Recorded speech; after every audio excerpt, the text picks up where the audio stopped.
Pinatawanan ng persona non grata ang isang kilalang Philippine looper sa buong probinsya ng Negros Oriental matapos umano nitong magpahayag sa lokal na pamahalaan ng Dumaguete City sa gitna ng paghahanda nila sa Bagyong Tino. Ang sinabi ni Merced ay, "Yung bagyo, may bagyo naman talaga tayo eh. Wala namang problema sa bagyo natin kasi yung bagyo, taon-taon naman talaga. Ang hirap bang intindihin na magpapatap lang ako?" Saad ni Ferdinand de la Merced o mas kilala bilang Philippine Looper sa kaniyang post noong Nobyembre 5, 2025. Ayon naman sa naging pagpupulong ng board members ng Negros Oriental noong Lunes, November 10, inihain ni 2nd District Board Member Erwin Michael L. Macias ang resolusyon patungkol sa pagpapataw ng persona non grata kay Merced. It has reached a point where his action has already affected the image of not only the province but the people of Negros Oriental. Pagsisimula ni Macias. Allow me to read the resolution, Your Honor. Whereas Mr. Ferdinand de la Merced, also known as the Philippine Looper, arrived in Dumaguete City and the province of Negros Oriental on November 1, 2025, and was provided with complementary accommodations by the provincial government. Whereas, despite the hospitality extended, Mr. de la Merced posted statements on social media alleging neglect by the provincial authorities and the Provincial Tourism Office on November 3, 2025, without acknowledging that during this period, officials and staff of Negros Oriental were fully engaged in urgent disaster response and preparation efforts due to the imminent threat and landfall of Typhoon Tino, which was actively impacting the province and the Visayas region at the time. Whereas, Mr. de la Merced further published remarks describing typhoon risk as routine and his own event as rare, and actively criticized the perceived lack of attention, which were considered insensitive and disrespectful to the officials, employees, and people of Negros Oriental, given the extraordinary circumstances and urgent public safety activities then underway. Whereas these statements and behavior caused public indignation, disparaged the goodwill extended by the provincial government, and affronted the dignity of Negros Oriental and its citizens during a time of province-wide calamity response. Whereas the Sangguniang Panglalawigan finds Mr. de la Merced's conduct inconsistent with the values of respect, gratitude, and decency expected of visitors, and deems it proper to declare him persona non grata in the best interest of the province and its people. Now, therefore, on motion of myself, duly seconded by whoever seconds it later,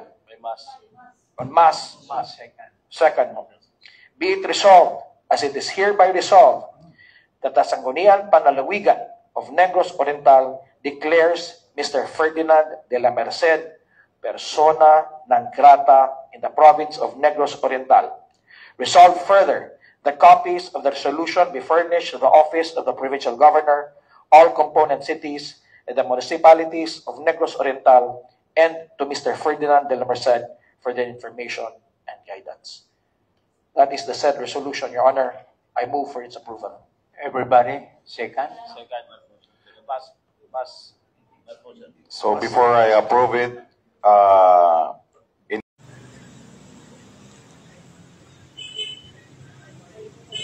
hingi tayo ng public apology dyan sa mga kababayan natin sa Negros. Pasensya na kung medyo hindi naging maganda yung naging ugnayan natin. Humingi ako ng pasensya ron. Gusto ko rin naman talagang ikutin yan. Paliwanag ko na rin, no, kasi kaya medyo nahihirapan akong ikutin yan eh. Medyo masakit kasi sa damdamin yung mga salita ang pumasok sa akin dyan. Mahirap naman yun na naglalakad kami sa Makan ng Loob. ikaw ba naman sabihan ng andyan na si Philippine Blooper, palamunin ng bayan, sino hindi sasakit ang loob doon. Nasundan pa nga doon sa nung nasa LGU na tayo, nasundan pa na high pitch tayo ron, kaya medyo sumama yung loob natin. Ayun, sa issue na pa-VIP tayo, hindi tayo pa-VIP, nananatili pa rin yung paa natin sa lupa. Wala naman tayong balak sumikat. Sadyang may lang ako rito, may mission para sa sarili ko. Yung closure na hinahanap ko para maintindihan nyo na rin kung ba't ako naglalakad sa buong Pilipinas. Buwat bata ako, hinahanap ko na yung tatay ko. Hanggang ngayon, ito na, sabi ko nga sa sarili ko, ito na yung huli kong hanap sa'yo. Pag di kita nakita, tatanggapin ko na nawala ka na. Kaya lagi ako na sa mga LGUs natin, kumbaga, doon ako naghahanap kung saan ako dumating, saan ako nag-end ng activities ko. Kung nandun siya sa lugar na yon, doon niya ako puntahan. Gano'n lang kasimple yung ko ginagawang paghahanap.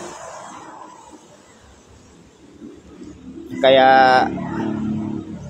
sa akin, medyo masakit tong yung ginagawa kong paglalakad. Kasi bukod sa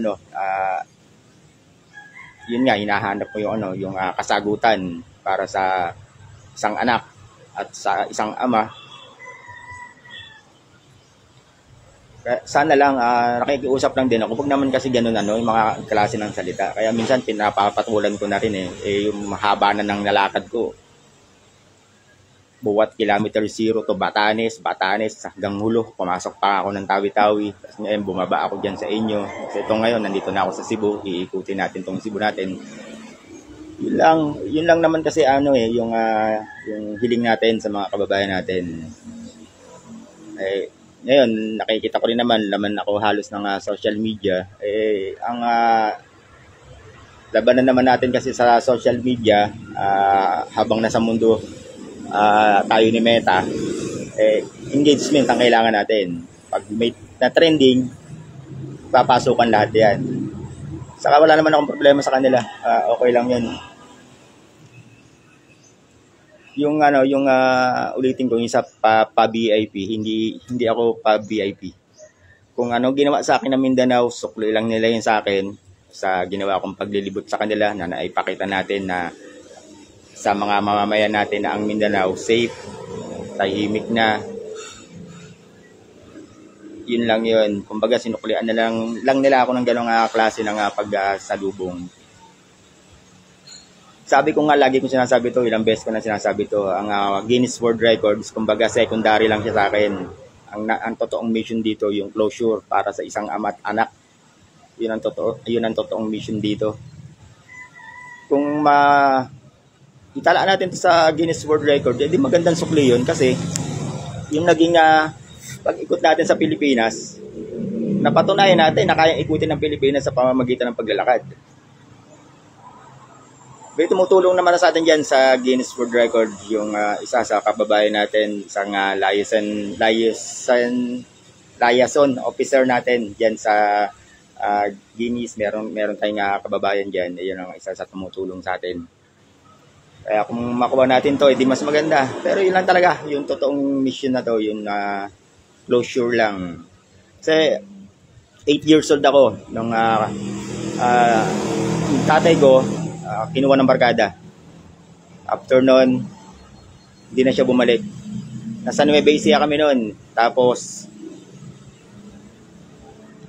nung nawala na siya, kinuha kami ng magulang ng mother side namin. Kaya natira kami dyan sa Quezon City. Ayun, nangyari, after 10 years, teenager na ako nun, bumalik ako ng Nueva Ecija, fiesta sa amin. Habang nakapila ako sa isang Ferris wheel, bibili ko sa ticket booth nila, bibili ko ng ticket para sa makasakay tayo sa Ferris wheel. May isang kotse pala dito sa right side ko. May bumaba doon sa driver's seat. Nilapitan niya ako, tinumbok niya ako . Pag tumbok niya sa akin, sinabi niya sa akin, sumama ka sa akin, pinapatawag ka ng tatay mo. So yun, dahil alam nga namin, bata pa kami na wala na siya, natakot ako, tumakbo ko. Sinumbong ko siya sa tita ko. Tapos, yun na naalis sa isip ko yun. Buhay ba o patay, buhay ba o patay, di na naalis sa isip ko yun. Kaya kung ano naging buhay ng tatay ko, yung mga nakuha kong kwento, nakalap kong kwento tungkol sa kanya doon sa lugar namin, yun ang naging buhay ko. Kung ano yung naging trabaho niya, yun din ang naging trabaho ko. Kasama yon sa naging paghahanap ko sa kanya. Masakit din kasi isipin na bilang isang panganay, at alam ng mga kapatid ko yan na bakit ako naging gala, bakit ako laging wala sa bahay. Nasabihan ka pa bilang panganay na wala kang silbing kapatid. Ano kasakit yun? Hindi nila alam yung dahilan na ito yung tunay na dahilan. Ngayon, bago ko sinimulan to, sinabi ko na sa kanila, sa mga kapatid ko na gagawin ko na itong Philippine Loop. Kaya nag-training ako rito ng 10 months. 10 months sa training dyan sa academic oval natin sa UP Diliman. Yun na, nagsimula na ako. January 2, nagsimula na ako magtakbay. Binaybay ko na yun, kahabaan ng norte natin hanggang sa Batanes. Pagbaba ko, binaybay ko hanggang dito sa Mindanao natin. Ito, pabalik na naman ako ng kilometer 0 para mag-end kasi nag-start ako niyan sa kilometer 0 natin. At doon din ako mag-e-end. Ito yung totoong, ayoko lang din kasi ayoko lang din na yung naging issue ko doon sa kabila, lumaki pa. At kung maintindihan nyo rin naman kasi yung side ko, kahit kayo, sasama ang loob. Medyo samain talaga yung loob ko kaya humihingi ako ng pasensya sa mga kababayan natin dyan sa Negros. Alam ko naman tayo mga Pilipino, may mababang loob tayo, kaya natin magpatawad.